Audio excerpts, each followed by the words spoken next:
بسم الله الرحمن الرحیم.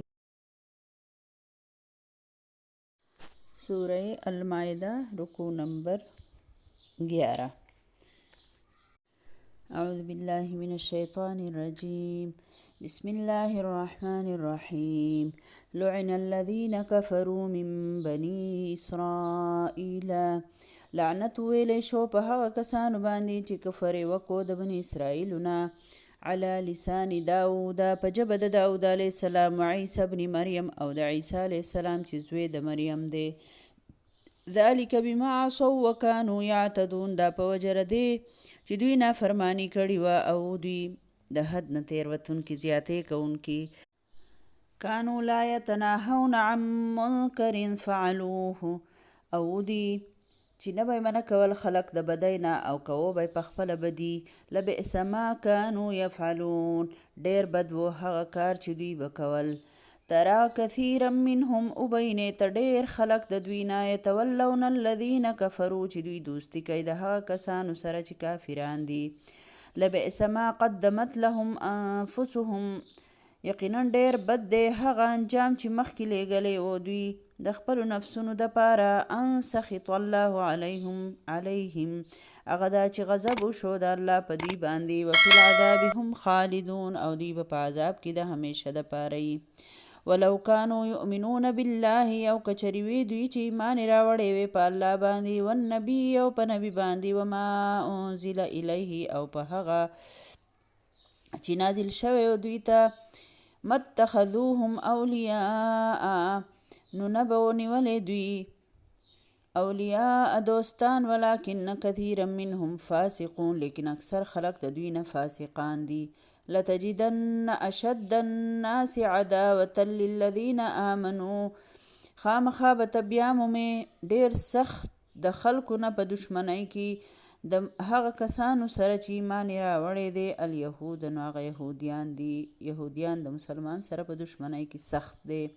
والذین اشرکوا. او بل هغه کسان چې مشرکان دي. ولتجدن اقربهم مودة للذین آمنوا الذین قالوا انا نصارى.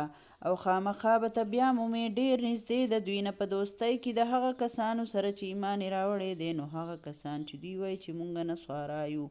ذلک بأن منهم. دا په وجه دی چې بېشکه ځینې د دوی نه قسیسین عبادت ګزار دي و رهبانا او ځینې راهبان دي.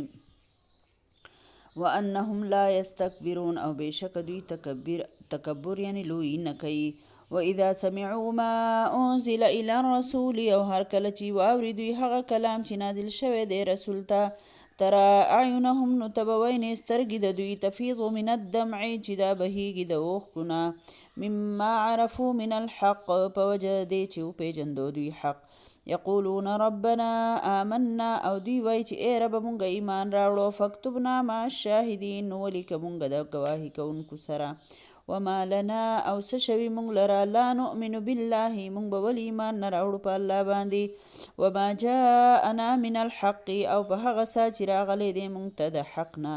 ونطمع ان يدخلنا ربنا. او مونږ به تمه کوو چې داخل به کړي مونږ زمونږ رب مع القوم الصالحین. د قوم صالحانو سره د صالح خلکو سره.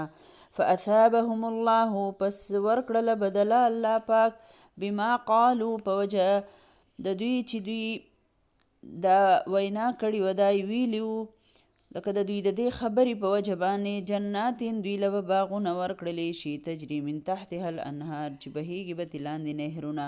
خالدین فیها. همیشه به یې په دې کې. وذلک جزاء المحسنین. او همدا بدله ده د نیکانو خلکو. والذین کفروا وکذبوا بآیاتنا. او هغه کسان چې هغوی کفر وکړو دروغجنې وګڼل آیتونه زمونږ. اولئک اصحاب الجحیم. دغه خلک خاوندان د دوزخ دي. اوس په دې رکوع کې الله رب العالمین فرمایي چې لعنت شوی دی په هغه کسانو چې کافران دي چې د بني اسرائیلو نه دي. د داود علیه السلام د عیسی علیه السلام په ژبه باندې. ځکه چې دوی د الله قانون ته غاړه نه ایښوده. خبره دا وي چې چې د هر قوم خرابتیا چې نو په اول کې دا د یو څو کسانو نه شروع کیږي، خو چې قوم بیداري او د هغوی عالمان او د هغوی پوهه کسان چې دی هغه راپاسي او دا نور خلک د بدۍ نه منع کوي، نو هغه بدي رو ختمه شي او خلک خرابېدو نه بچ شي. خو که چېرې دغه قوم دغه بدعملي شروع کړي یو څو کسان او قوم پې سستي وکړي او د دې غلطو کارونو نه دا قوم منع نه کړي او ملامتیا ورته ونه وایي او خرابي ورته ښکاره نه کړي، نو رو هغه بدي په ټول قوم کې خوره شي او ټول قوم راګیر کړي. نو دا د بني اسرائیلو کار و چې د بدوی کې دا خرابتیا په دې وجه راغلې وه چې د دوی کانو لا یتناهون عن منکرین، د دوی عالمان راهبان د دوی چې کوم دغه مطلب مشرانو، نو دا قوم یې د بدۍ نه منع کوو بلکې الټه به یې د هغوی نه پیسې او حرام او دا چلونه به یې اخیستل لکه د دنیا د جوړولو دپاره او هغوی ته به یې داسې طریقې ښووې او د الله تعالی په کتاب په تورات باندې به یې فیصلې نه کولې. په دې رکوع کې الله رب العالمین موږ ته دا خبره هم ښکاره کړې ده چې که تاسو د مسلمانانو سره په پوره دنیا کې په دشمنۍ کې سخت وګورئ نو د مسلمانانو سره دشمني نو هغه یهودیان دي. اوس دا خبره د چا ده؟ دا د الله ده. دا په قرآن کې د قیامته پورې د دې دپاره کېښودلې شوه چې مسلمان به هم یهودي ته په دشمن سره ګوري. ټیک شو؟ دا زمونږ دشمنان دي، دا په هیڅ جوړ مسلمان له خیر نه ورکوي. چې مسلمان له خیر نه ورکوي نو مسلمان ته یې هم په دشمنۍ ونیسه او محتاط دې اوسه. حق خدا و چې دوی خو الله مني، پیغمبر مني، کتاب مني، یهودیان عیسایان که نه، نو مشرک په مقابله کې خو کم از کم چې د مسلمانانو ملګرتیا خو یې کولی چې زه څه خبرې خو مشترکې دي، الله خو یو دی که نه، او مسلمان خو د دوی پیغمبر مني، مونږ خو عیسی علیه السلام موسی علیه السلام منو، نو پکار ده چې د دوی خو همدردي د مسلمانانو سره وي، خو داسې نه ده. د دوی همدردي د مشرک سره وي خو د مسلمان سره د دوی همدردي نه وي. او بیا الله پاک فرمایي چې بیا په دې دواړو کې به د یهودو نصارا کو بیا نسبتا نصارا چې دي هغه مسلمانانو سره په دوستۍ کې دغه کوي، ملګرتیا کوي، ځکه چې په دوی کې عبادت گزاره راهبان د فقیران نه دنیا چې پریدي او راهب دی ته وایي الله الله کوي او ګوټ ته ناسي او په دوی کې لویي نشته دی. یهودو کې لویي ده، په دې نصاراو کې لویي نشته دی.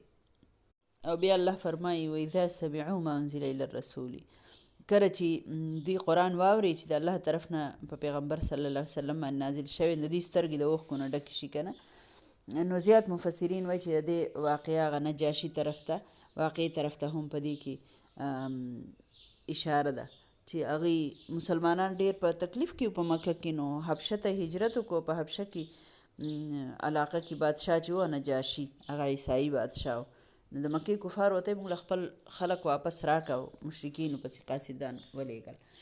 خو هغه چې کله قرآن واورېدو پوره تفصیل دی را بشي، نو هغه یې د سترګو نه اوښکې وبهېدې او مسلمانان یې واپس ورنه کړل او مسلمانانو له یې پناه ورکړله. نو بس الله رحم دی چې په چا وشي چې نجاشي مړ شو، نو نبي صلی الله علیه وسلم په دغه کې مدینه کې فرمایي وایي نن نجاشي وفات شوی دی، غایبانه نماز جنازه یې ولا ادا کړله. سوچ وکړه. نو بس الله تعالی رحم دی چې په چا وشي، الله دې په موږ ټولو باندې خپل رحم وکړي، الله دې موږ ته د قرآن او حدیث علم را نصیب کړي. آمین ثم آمین.